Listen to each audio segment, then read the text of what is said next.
이게 30분이라는 시간이 좀 주어졌기 때문에 한 2분 정도 좀 혀를 좀 풀겠습니다. 통상 일요일 이 시간이 좀 낮잠을 잘 시간인데요. 제 시차를 좀 적응을 해야 해서. 전 학교에서 동북아 국제관계하고요, 국제안보론, 그리고 국제정치 이론을 가리킵니다. 국제정치 이론이 사실상 제 메인 전공인데요. 한국에 돌아온 지 학위 마치고 한 8년 됐습니다. 연세대학교에 있는 지 6년이 됐고요. 그전에는 북한대학원 대학교에서 국제정치를 가리켰는데, 제가 국제정치 이론으로는 뭐 좀 알려지긴 했는데, 그리고 나서 한국에 와서 잡을 잡고 하다 보니까 이 남북 문제라고 하는 것이 과연 남북 간의 문제인 것이냐라는 생각이 좀 들기도 했고, 더군다나 이 국제정치 차원에서 보면, 특히 우리 통상 사용하는 세계화라는 용어에서 보면, 우리 동네, 소위 한반도를 주변에 둘러싸고 이 동네만 좀 치열하게 살고 있어요. 특히 어찌 보면 한때 유행했던 용어이긴 한데, 우리 동네 사람들만 화성에서 온 것이 아닌가. 그러니까 저는 유럽을 좀 자주 갑니다. 근데 유럽을 가게 되면 참 그 사람들 평화롭게 살거든요. 그러니까 전쟁이라는 용어는 소위 상상도 못하는 용어가 됩니다. 예를 들어서 우리가 지금 북한의 핵에 대해서 위협을 느끼고 있지만, 프랑스 옆에 살고 있는 독일 경우 프랑스 핵을 절대 위협을 느끼지 않습니다. 더군다나 프랑스, 영국과는 맨날 치고받고 했던 사람들이 이제는 아예 핵이라고 하는 용어는 저 달나라 이야기가 돼버린 것이고, 그 달나라 이야기는 이 동북아 이야기가 된 것이죠. 즉 무슨 뜻이냐면, 이 지역이 세계에서 가장 빨리 성장하는 국가가 있고, 가장 빨리 성장했을 뿐만 아니라 가장 민주주의를 그나마 동시에 성취했었던 국가가 여기 있음에도 불구하고, 우리는 늘 1990년도부터 그전엔 말할 것도 없지만 늘 긴장이 고조된다라고 주장을 했습니다. 학교에서 동북아국제관계론을 가르치고 있는데 저희 아이들, 학생들한테 너무 미안해요. 그리고 여기 어르신들 계시지만 어르신들이 약간 원망스럽기도 합니다. 왜냐하면 제가 학생 때 배웠던 내용들을 지금 똑같이 가르칩니다. 오늘 발표 내용도 있고요. 제가 학생 때 가르쳤던 내용, 90년대 학생 때 배웠던 내용, 90년대 초반에 우리가 배웠던 것이 이겁니다. 북한의 핵 위기, 남북한 긴장, 한미동맹, 그리고 일본의 우경화 플러스 독도 영유권 주장. 지금 똑같이 합니다. 그러면 그 전에 배우지 않았던 것을 요새 가리키는 것이 무엇이냐면 중국의 부상입니다. 그리고 동맹을 얘기하고 있지만 미국의 상대적 하락이라고 하거든요. 그러면 역사가 진보한다라고 하는 그 다른 지역은 어느 정도 진보의 역사성을 보이고 있는데, 이 지역은 왜 이렇게 항시성, 즉 스테이터스코, 왜 이렇게 평상을 유지하고 있는가에 대한 우리 스스로 의문을 품어야 될 것입니다. 과학, 기술, 사회, 복지, 경제에 관련해서는 우리가 많이 성장하고 있지만, 이러한 것을 담아내는 그릇이라고 하는 국제정치 영역에서는 왜 우리는 똑같이, 아마도 제 생각에는요, 제 아들이 6학년인데 이놈아가 대학 들어가도 똑같은 거 배울 수 있는 가능성이 충분합니다. 그러면 왜 우린 이런 식으로 살아야 되지? 다 이민 가야 되나? 이런 생각도 들고요. 좀 비관스럽기도 합니다. 그러나 이 작은 씨앗들, 통일의병과 같은 작은 씨앗들이 좀 이렇게 확산이 돼서, 핵만 확산이 되는 것이 아니라 이러한 정신들이 확산이 돼서 좀 즐거운 시대를 맞이했으면 좋겠습니다. 제가 지금 드리고 싶은 말씀은, 우리 사회자님께서 저보고 큰 그림을 말씀하실 거라고 예상하시지만, 저는 항상 악마는 디테일이 있다고 생각합니다. 무슨 뜻이냐면, 저 같은 학자들, 저를 포함한 기성학자들이 지금까지 우리 사회에 참 못된 짓을 많이 했습니다. 그것은 좌편이든 우편이든 간에 동맹을 강화해야 한다. 한반도 주변의 안정이 중요한다라고 선언적인 발언만 했지, 그 안에 디테일에 대해서 이야기하지 않았습니다. 동맹이 강화되는 그 이면에는 얼마만큼의 계산서와 비용이 따라오는지도 전혀 얘기하지 않고 탐구도 안 했고요.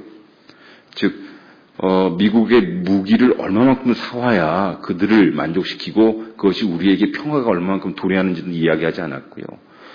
한일 관계에 있어서도 소위 마치 한일 관계가 남북 관계처럼 정부가 독점하는 관계인 양 이야기했지만, 사실상 우리 한일 관계 안 좋다고 하지만요, 한일 관계는 일본과 한국의 정부가 독점하는 관계가 절대 아니거든요. 우리가 소위 반일 감정이 있을지언정 그 반일 감정의 타겟은 일본의 시민들이 절대 아니라고 저는 생각합니다. 그 일본에서 이상한 소리를 하는 정치인들인 것이지, 우리 소위 여기 선생님들 술 한잔하러 가실 때 소주도 드시지만 사케도 드시고 일식도 하시잖아요. 일본 문화에 대한 거부감은 점점 없어지고 있거든요. 즉 무슨 뜻이냐면 이런 좋은 의미가 있는데, 그래서 우리는 악마를 이야기하지 않는 것, 그리고 그 악마가 우리의 그 중심부에 서 있는 것이라고 늘 스스로 인식하긴 하는데, 좋은 그림, 나쁜 그림이 있어서 그런 것들을 좀 이렇게 속가서 좀 말씀드리도록 하겠습니다.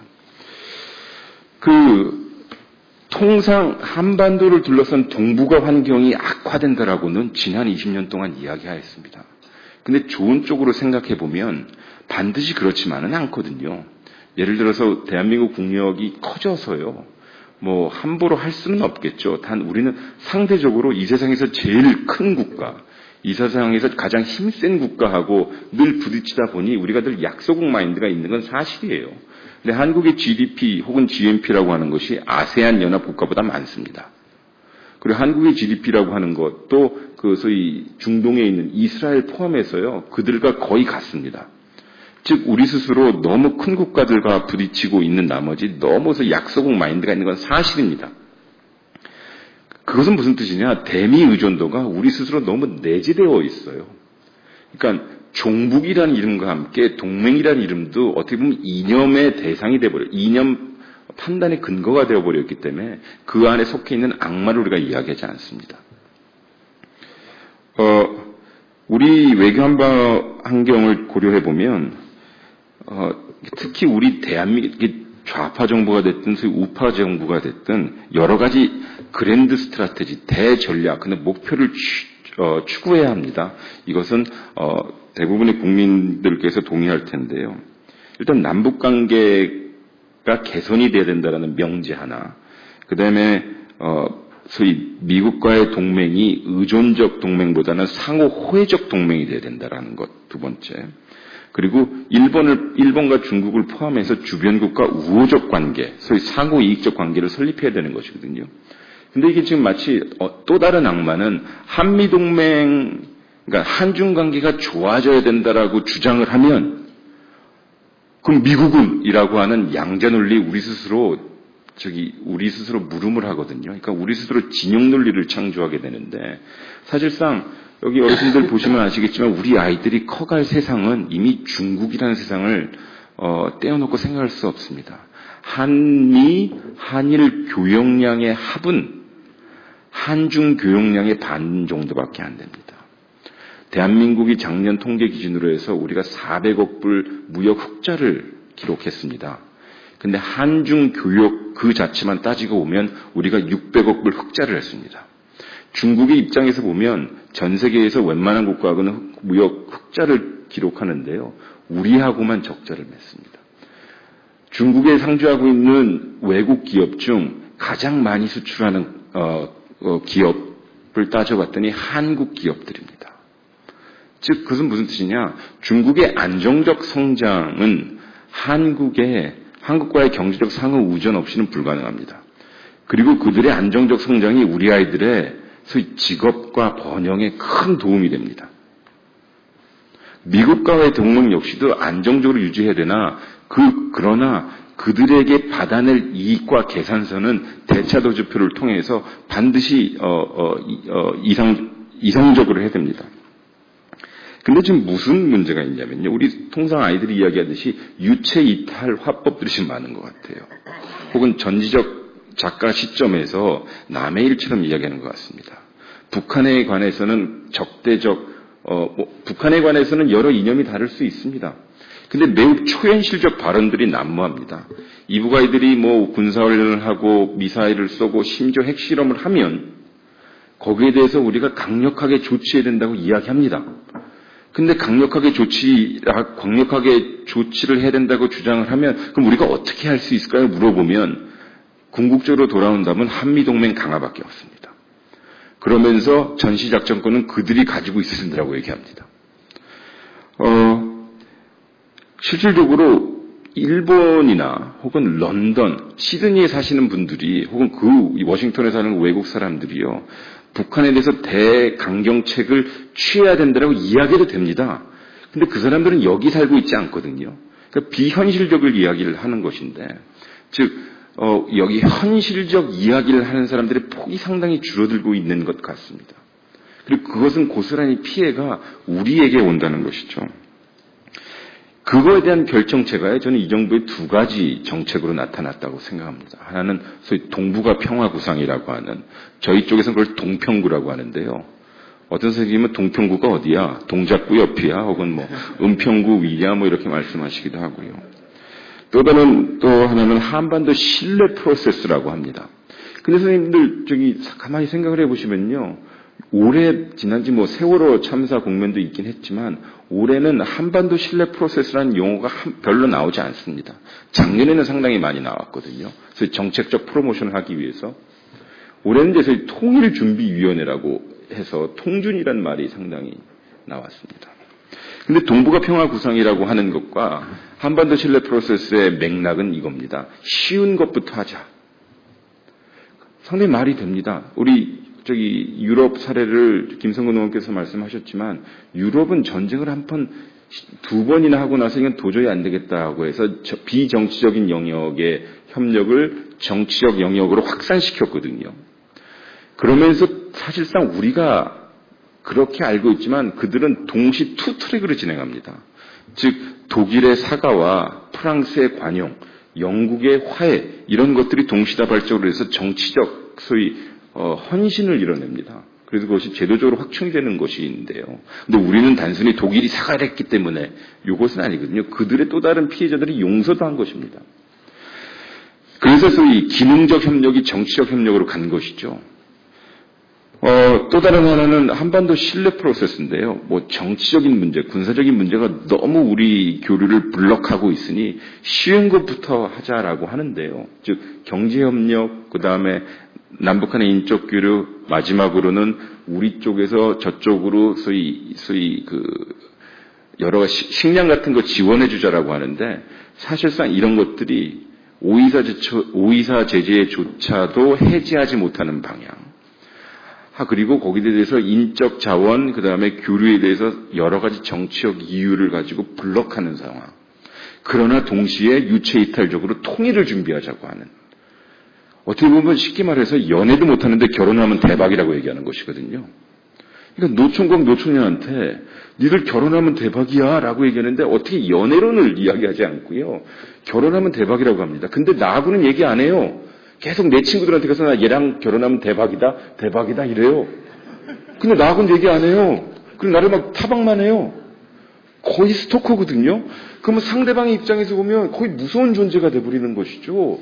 그러면서 나를 막 타박하는 친구들에다 놓고요. 계속 우리 훈련하고요. 쟤를 어떻게 할까 막 하는데 근데 결혼하면 대박이래요. 유치이탈할 파워인데 근데 이게 무슨 문제냐면요. 적대적 분단이 비정상이라면 정상화해야 되려면 여러 가지 우리가 가진 자 쪽에서 어느 정도 풀어줘야 됩니다. 왜냐하면요. 우리 위협의 불균형을 많이 이야기하고 있지만 사실상 즉 이북아이들이 가지고 있는 여러 무기체계가 우리에게 더 많은 피해를 줄 수 있다라는 위협의 불균형이 우리에게 사로잡고 있지만 가장 중요한 것은 위협의 불균형보다 제 생각엔 피해의 불균형입니다. 즉 우리가 너무 잃을 게 많습니다. 같은 박격포탄 한 발이 평양시내에 떨어질 때하고 서울시내에 떨어질 때 우리가 겪게 되는 인적, 그 다음에 경제적, 더군다나 소위 센티멘탈한 피해는요. 더 치열하고 피해가 많습니다. 그러면 이것은 매우 현실적으로 해야 되는데 이러한 치명적인 사안에 대해서 우리가 얼마만큼 고민하고 고뇌했는가 그러한 증거를 이 정부에서 찾아볼 수 있을 것인가 한번 생각을 합니다. 그러면 궁극적으로 우리는 우리의 이익이 무엇인가라고 하는 1인칭적 시점에서 우리 스스로 생각해야 될 거라고 생각합니다. 7월 달에 시진핑 주석이 왔다 갔어요. 그러면서 우리는 사실 양국의 정상회담이라고 하는 것은 의존적인 컴포넌트도 상당히 중요합니다. 잘 대접해드려야죠. 참 좋은 성과도 이뤄냈습니다. 예를 들어서 2015년까지 3천억 불 규모의 무역을 하자라고 했고요. 그다음에 양국이 1000만 명 교류 시대를 열자고 했습니다. 지금 한 860만 명 왔다 갔다 거리시는데 1000만 명 하자고 했고요. 그리고 가장 좋은 것은 위안화가 여기서 화폐로 직거래되자고 했습니다. 지금 우리 여러분들 중국 가실 때 위안화 환전해서 가시잖아요. 외환은행에서 환전하고 가실 때 시중은행에서 사실상 어떤 과정을 하냐면 우리가 거래하는 시중은행이 홍콩 HSBC에서나 거기 있는 인민은행에서 중간 거래를 합니다. 그럼 그 은행들이 소위 거래 비용을 걔네들이 먹어요. 그래서 환전료, 수수료 있잖아요. 그걸 먹는데 우리나라에서 지금 유일하게 직거래되는 화폐는 달러밖에 없습니다. 근데 그것을 위안화로 같이 한 것이어서 이제 소위 금융 쪽에 있어서 이제 우리가 소위 균형을 하게 된 것이고요. 중국과도 직거래를 할 수 있는 것이고 중국 입장에서 자기 화폐를 안전하게 관리해야 되기 때문에 우리가 700억 불에 관해서 직접 투자를 할 수가 있게 되었거든요. 이런 건 참 잘한 것입니다. 즉 이거 상당히 중요한 디테일인데요. 근데 소위 총론에 있어서 성공적인 정상회담이 있고 나서 우리 스스로 이상한 진영 논리가 다시 고개를 듭니다. 그럼 미국하고는 한미동맹 포기하자는 거야? 미국하고 동맹은 너무 우리가 중국한테 기울이는 것이 아니야라고 얘기합니다. 근데 제 생각에는 여기서 중요한 것이 동맹이란 무엇인가를 우리 스스로 재편성해야 된다고 생각합니다. 동맹은 어디까지나 계약입니다. 언제부터 언제까지 네가 무슨 일을 당하면 우린 너를 도와줄 거야. 그러니 나도 너 도와줘. 그러니까 동맹은 일종의 전세계약 혹은 엄격한 상호성에 의한 계약이거든요. 근데 우리는 어느 정도 60년 정도 되어서 의인화하는 경향도 있어요. 근데 우리만 의인화해요. 저쪽은 다 그냥 빼가요. 그것의 거래를 통해서. 그래서 이 법적, 그러니까 제도 대 제도가 만나서 확실하게 명확해야 될 것을 그렇게 하지 않습니다. 그래서 우리 미군 기지 이전에 가서 환경 비용 같은 것도 막 우리가 주장하면 반미야? 이렇게 주장하고요. 그 다음에 우리 주둔군, 방위비 분담했을 때 우리 쪽에 좀 이익이 되게 하면 너 반미야? 또 이렇게 얘기합니다. 더군다나 주한미군 기지 요번에 이전하는 데 있어서 그 연합사가 여기 있는데 그러면 우리 용산 기지 그 부지는 어떻게 그러면 또 반미야? 그럼 중국하고는 이렇게 하면서 동시에 어떤 일이 벌어지냐면 우리 스스로 그러면 북한의 위협은 이렇게 얘기합니다. 북한의 위협이 이상하게 고조되는 멘탈리티를 가지고 있습니다. 근데 그런 미국이 일본의 집단적 자위권을 지지합니다. 그리고 우리에게 북한의 위협이 고조되고 있으니 미사일 방어에 들어오라고 할 뿐만 아니라 여러 최첨단 무기를 사라고 합니다. 즉 무슨 뜻이냐면 그러면 한미동맹이 대한민국 이익이 된다면 어디서부터 어디까지 우리에게 이익이 되어야 할 것이며 그리고 한중 관계를 어떻게 정립해야 되는지에 대한 소위 대차대조를 우리가 1인칭 시점으로 만들어야 됩니다. 즉 여기서 1인칭 시점의 가장 큰 수혜자는요. 대한민국 국민 우리 스스로에도 있지만 우리 아이들입니다. 생각을 해보세요. 저희 유럽 사례에서 보시면 걔네들은 대학생 애들이 1년에 4천만 명이 왔다 갔다 그럽니다. 에라스무스라는 프로그램을 통해서요. 선생님들은 150만 명의 선생님들이요. 소크라테스 교환학 프로그램에서 왔다 갔다 그러십니다. 근데 우리는 연세대학교에 있습니다만 우리 아이들이 공부 잘해가지고 삼성에 들어가면 우리 다 상당히 해피해요. 근데 역설적으로 우리는 세상에서 제일 빨리 성장하는 상하이라는 도시, 북경이라는 도시, 천지라는 도시 있는데 거기 취직할 생각을 안 해요.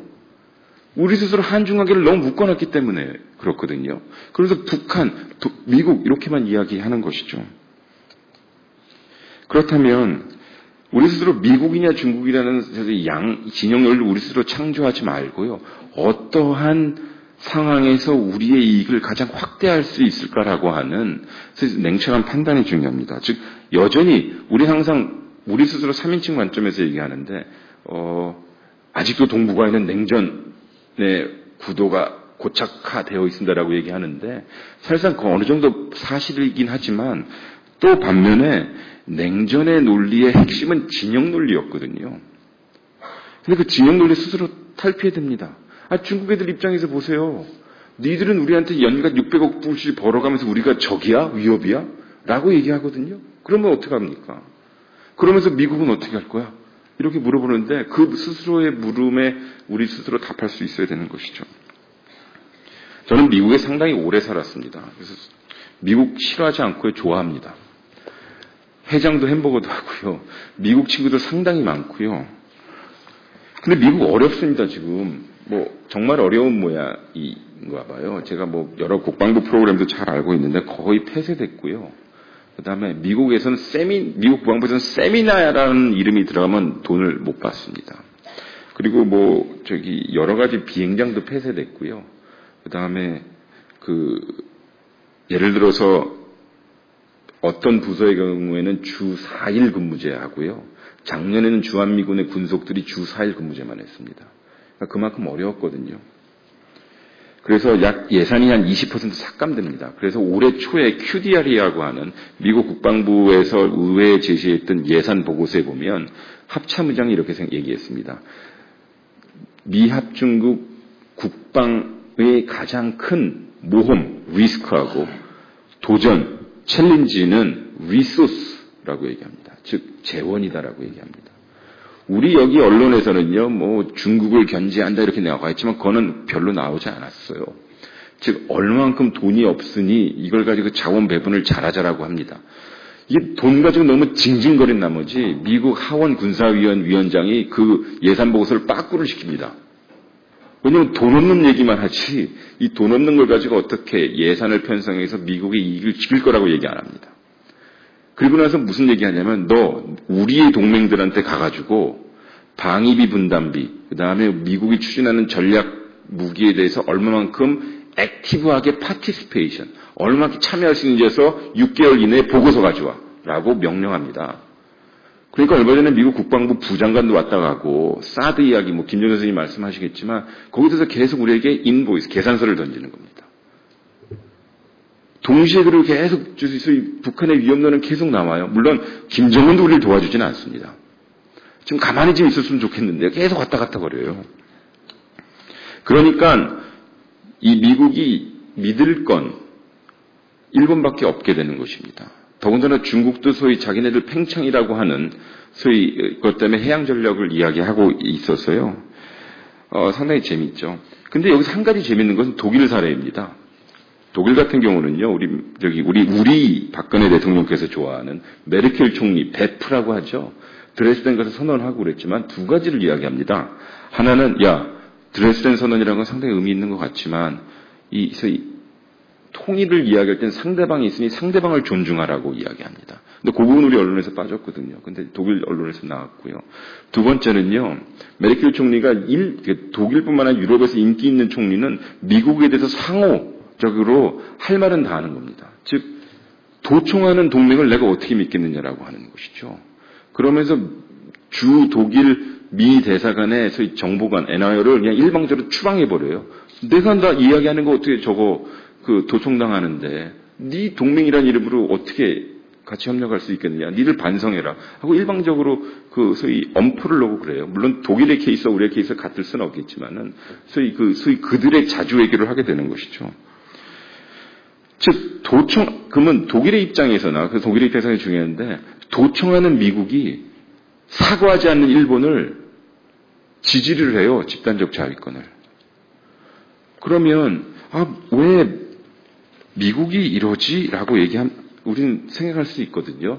즉, 한미동맹이 소위 린치핀, 상당히 중요한 연골고리라고 그렇게 우리를 띄워줬으면서, 왜 일본에 대해서는 다 잘 들어주고 있지라고 우리는 의심을 혹은 의문을 가질 수밖에 없거든요. 근데 재밌는 것은 이렇습니다. 이 소위 아시아 재균형 정책 혹은 아시아 귀환 정책이라고 하는 것은 우리 생각해 보시면 아시겠지만 지금 오바마 대통령이 2기거든요. 1기 정부 때 이라크를 철군을 시키고 그다음에 아프가니스탄에서 천천히 이제 소위 빠져나오기 시작합니다. 근데 공화당 정부에서 소위 비둘기파, 즉 약해 빠진 미국 대통령이라고 막 공격을 해요. 보수 쪽에서. 그 다음에 티파티라고 하는 소위 구급 단체에서도 막 공격을 해요. 그러니까 선거를 해야 하는 오바마 대통령이 뭐라 그러냐면, 이거 큰일 났다. 이래서는 안 되겠다. 라고 해서 나온 것이, 그러면 우리가 원하는 것은 미국의 힘의 집중을 시켜야 된다. 그리고 이미 아프간 중동 지역은 많이 우리가 소진하였으므로 이것을 재균형시키자 해서 중국으로 우리 타겟을 삼자라고 이야기를 합니다. 물론 표면에는 북한이 있습니다. 근데 돌아오고 봤더니 아니 예산도 깎이고 할 게 없어요. 할 수 있는 것도 별로 없고. 그래서 그때 아베가 이것을 잘 활용합니다. 그러니까 일본의 입장에서 보면 아베는 참 아베는 참 의미 있는 스마트 외교를 하는 겁니다. 즉 아베가 주장하는 자기의 일본의 이익을 확대시키는 거거든요. 즉 같은 동맹관이긴 하나 우리가 통상 일본이 미국을 의존한다고 하나 그 의존 관계에서 일본의 국익을 확대시키는 거예요. 생각해 보십시오. 지난 아베 2기 정부 전까지의 일본의 우경화는요. 일종의 에피소드 차원이었어요. 근데 이것이 지금 상당히 제도가 되어가고 있거든요. 정보획득법, 그래서 집단적 자위권에다 무기 수출권까지요. 제도화를 시켜서 소위 대못을 박는 것입니다. 그래서 제가 MD 부분은 제가 말씀드리지 않겠고요. 마감을 하자면 시간이 어느 정도 되었기 때문에 그러면 일본한테 왜 이렇게 잘해주지라고 했었을 때 첫 번째 미국의 관점에서 보면 동맹은 서열이 있습니다. 동맹 서열의 기준은 그들의 이익을 얼마만큼 누가 대변해주고 대리해줄 것이냐일 뿐만 아니라 그다음에 국력도 분명히 있습니다. 즉 무슨 뜻이냐면 우리 대한민국에 자주 오는 분들이 있어요. 빅터 차, 마이클 그린, 이런 워싱턴 DC 이런 분들이 오는데 이분들의 미국 내 인터뷰를 보면 미일 관계를 위해서, 그러니까 한미 관계를 위해서 미일 관계 절대 포기할 수 없다라고 얘기합니다. 그리고 미국의 관점에서 보면 일본의 부상, 일본에서 이 집단적 자위권 획득과 이런 것들은 상당히 의미 있는 그리고 미국의 동아시아 지역에 이익에 공헌하는 일이다라고 이야기합니다. 그리고 한국은 역사적 문제 같은 경우는 부차적으로 한국도 한국의 이익을 확대하라고 합니다. 근데 따지고 보면요. 우리 전 세계 어느 나라도 대한민국의 영토 주권은 부정하지 않습니다. 일본만 그렇습니다. 제가 국제정치 이론 강의한다고 했는데 국제정치 이론에서 중요한 안보관에 있어서 위협을 어떻게 정의하냐면 나의 영토 주권을 부정하는 외부 세력이 그 에너미 넘버원이 됩니다. 근데 이렇게 돼버렸어요. 그럼 어떻게 해요? 근데 이런 것들에서의 오리진은 제가 생각하기에 중요한 한미동맹을 우리가 너무 의인화해서 의존화하는 것 하나고요. 그 다음에 소위 여러 가지 남북관계에 대한 개선을 지난 MB정부 이후부터 이야기했지만 그들에게 너무 꽉 조인 소위 엄격한 상호성을 걸어서 우리 스스로 얽어먹기 때문이죠.